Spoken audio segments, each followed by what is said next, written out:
Syafi'i. Siapa yang tidak mengenalnya?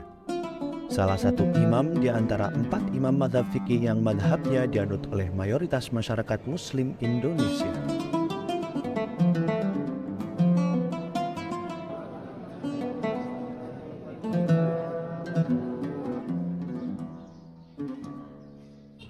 Hai teman-teman, Assalamualaikum. Kali ini saya akan mengajak Anda untuk berziarah ke makam Imam Syafi'i. Letaknya tidak begitu jauh dari rumah saya. Namun, untuk menuju ke makam, saya harus menempuh 15 menit dengan menggunakan kendaraan bajai atau yang disebut tuk-tuk oleh penduduk Mesir. Biasanya, saya akan menuju terminal Sayyidah Aisyah, lalu berpindah menaiki tuk-tuk untuk menuju makam Imam Syafi'i. Sekarang saya sudah sampai di kawasan terminal Sayyidah Aisyah. Cukup ramai. Kawasan ini diberi nama Sayyidah Aisyah karena berdekatan dengan Masjid Sayyidah Aisyah persis.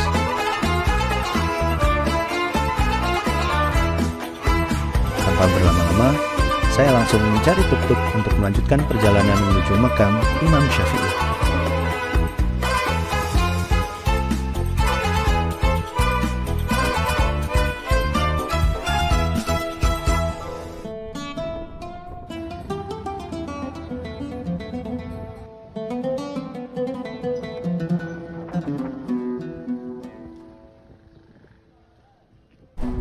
Sekarang saya sudah berada di daerah pemakaman Imam Syafi'i. Untuk menuju makam Imam Syafi'i, kita harus berjalan kaki kurang lebih 200 meter.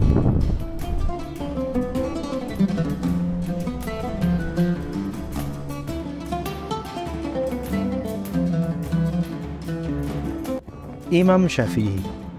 Ia bernama asli Abu Abdillah Muhammad bin Idris bin Abbas bin Uthman bin Syafi' bin Sa'ib bin Ubaid bin Abdu Yazid bin Hisham bin Muttalib bin Abdu Manaf.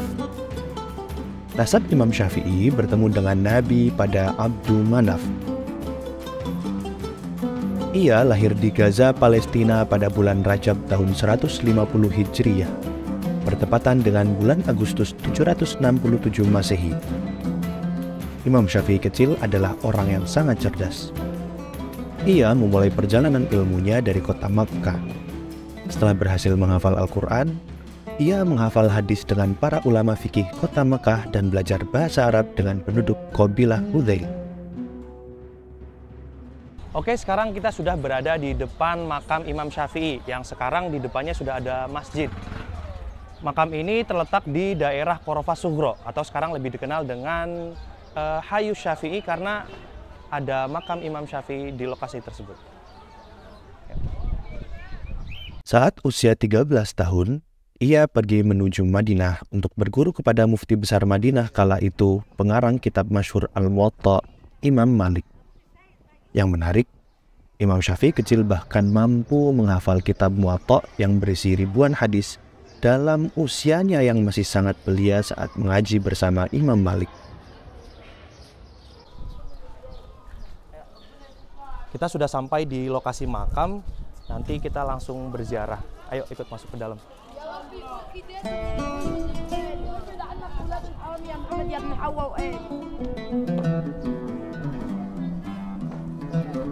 Imam Syafi'i remaja mulai mengembara untuk mencari ilmu. Dia melakukan pengembaraan mencari ilmu menuju Madinah, Yaman, Hijaz, Baghdad, hingga Mesir.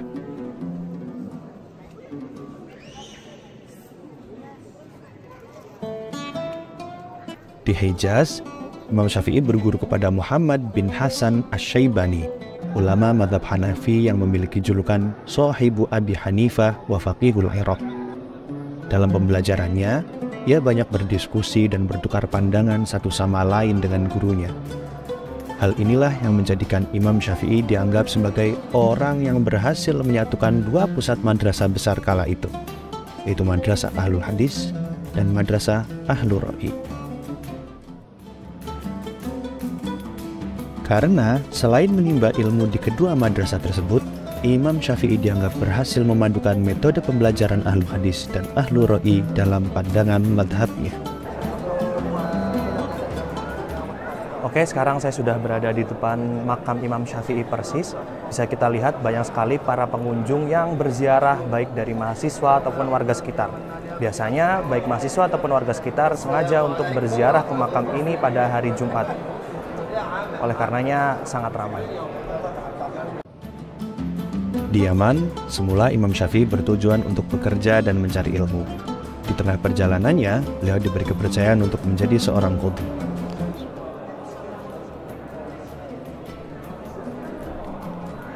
Imam Syafi'i lahir di kota Gaza, Palestina pada tahun 767 Masehi. Meski beliau lahir dari keluarga yang tidak berkecukupan, tapi tidak mematahkan semangat beliau untuk menuntut ilmu. Pada usia 7 tahun, beliau sudah berhasil menghatamkan Al-Quran. Pada usia 10 tahun, beliau sudah berhasil menghatamkan kitab Al-Muwatta. Dan pada usianya yang belum genap menginjak usia 20 tahun, beliau sudah diizinkan untuk berfatwa oleh gurunya. Di Baghdad, Imam Syafi'i mengarang kitab Ar-Risalah yang kelak menjadi dasar ilmu usul fikih.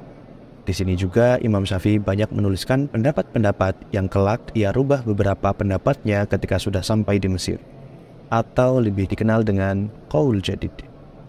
Sebagai pemeluk dan pembelajar mazhab Imam Syafi'i, tentu kita tidak asing dengan dua qaul beliau yang sangat masyhur, yaitu adalah Qaul Qadim dan juga Qaul Jadid.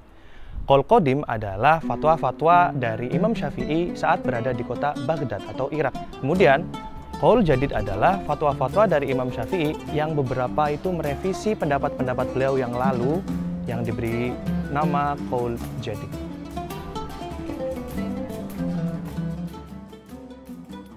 Imam Syafi'i adalah seorang mujtahid dan ulama ahli fikih yang dikenal ahli dalam berbagai bidang ilmu. Di antara ilmu yang beliau kuasai adalah bidang ilmu bahasa dan sastra. Salah satu diwannya yang terkenal adalah ketika ia mengadu kepada salah satu gurunya, Imam Waqi', perihal hafalannya yang memburuk. Selain dikenal sebagai ahli fikih dan ahli hadis, Imam Syafi'i juga dikenal sebagai ahli bahasa atau ahli lughah. Beliau memiliki banyak sekali syair atau diwan. Di antara diwan yang terkenal adalah suatu ketika Imam Syafi'i pernah mengadu kepada gurunya Imam Waqi' yang bersembunyi, syakautu ila waqi'in su'a hifdzi wa arsyadani ila tarkil ma'asi. Imam Syafi'i mengadu kepada gurunya Imam Waqi' atas jeleknya hafalannya. Kemudian gurunya itu, Imam Waqi', memberikan nasihat kepada Imam Syafi'i untuk meninggalkan maksiat. Kemudian beliau menambahkan, wa 'allamani bi annal ilma nurun wa nurullahi la yahdi li'asi.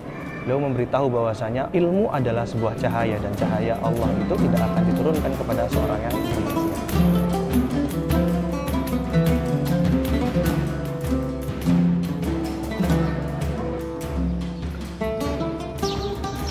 Sekian edisi ziarah kali ini. Terima kasih. Assalamualaikum warahmatullahi wabarakatuh.